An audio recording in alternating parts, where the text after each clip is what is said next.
অব্যাহত আছে দ্বিতীয় পৰ্যায়ৰ আৰ্চাৰী বিশ্বকাপ সেমিফাইনেলত প্ৰৱেশ ভাৰতীয় ধনুৰ্বিদ দীপিকা কুমাৰীৰ কম্পাউণ্ড মিক্স টিম ফাইনেলত ভাৰতীয় দলৰ দ্বিতীয় পদক জয়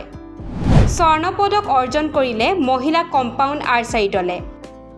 ভাৰতীয় ধনুৰ্বিদ দীপিকা কুমাৰীয়ে আৰ্চাৰী বিশ্বকাপত সুন্দৰ প্ৰদৰ্শনেৰে প্ৰতিযোগিতাখনত পদক জয়ৰ সম্ভাৱনা বৰ্তাই ৰাখিছে শুকুৰবাৰে তেওঁ তুৰ্কীৰ বেৰা এলিফ গক্কিৰৰ বিৰুদ্ধে জয়লাভ কৰি আৰ্চাৰী বিশ্বকাপৰ সেমিফাইনেলত প্ৰৱেশ কৰে উল্লেখ্য যে দীপিকাই একেৰাহে দ্বিতীয়বাৰৰ বাবে আৰ্চাৰী বিশ্বকাপৰ সেমিফাইনেলত প্ৰৱেশ কৰি ভাৰতৰ ৰিকাৰ্ভ অভিযানলৈ আশা ৰেঙনি কঢ়িয়াই আনিছে আৰু ইভেণ্টৰ দ্বিতীয় পৰ্যায়ত প্ৰত্যাৱৰ্তনৰ সূচনা কৰিছে ইয়াৰ সমান্তৰালভাৱে কম্পাউণ্ড মিক্স টিম ফাইনেলত প্ৰৱেশ কৰি ভাৰতৰ জ্যোতি সুৰেখা ভেন্নম আৰু প্ৰিয়ংশে দ্বিতীয়টো পদক অৰ্জন কৰে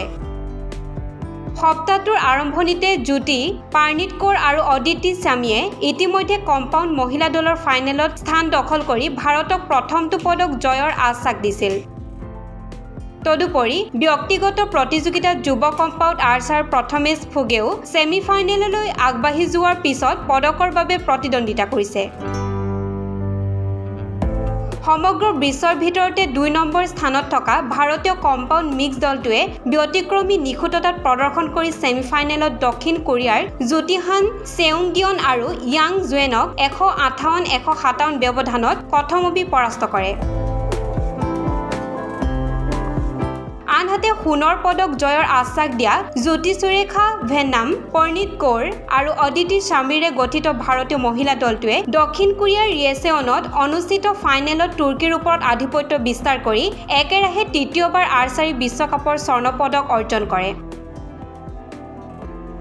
ইয়াৰ পূৰ্বে ভাৰতীয় জ্যোতিয়ে প্ৰথম ৰাউণ্ডত ভিয়েটনামক ১৫৯-১৫২ ব্যৱধানত পৰাস্ত কৰি উত্তেজনাপূৰ্ণ কোৱাৰ্টাৰ ফাইনেলত মেক্সিকোক ১৫৬-১৫৫ ব্যৱধানত হৰুৱাই নিজৰ দক্ষতা প্ৰদৰ্শন কৰিছিল ইয়াৰ বিপৰীতে ২০২২ চনৰ ডিচেম্বৰত মাতৃ হোৱাৰ পাছত আন্তঃৰাষ্ট্ৰীয় প্ৰতিযোগিতালৈ ঘূৰি অহা ভাৰতীয় ধনুৰ্বিদ দীপিকাই একেৰাহে ৪খন মেচত জয়লাভ কৰি ছেমিফাইনেলত প্ৰৱেশ কৰি লক্ষণীয় সাফল্য প্ৰদৰ্শনেৰে ৰিকাৰ্ভ শাখাত ভাৰতৰ আশা সজীৱ কৰি ৰাখিছে news desk report Olympia sports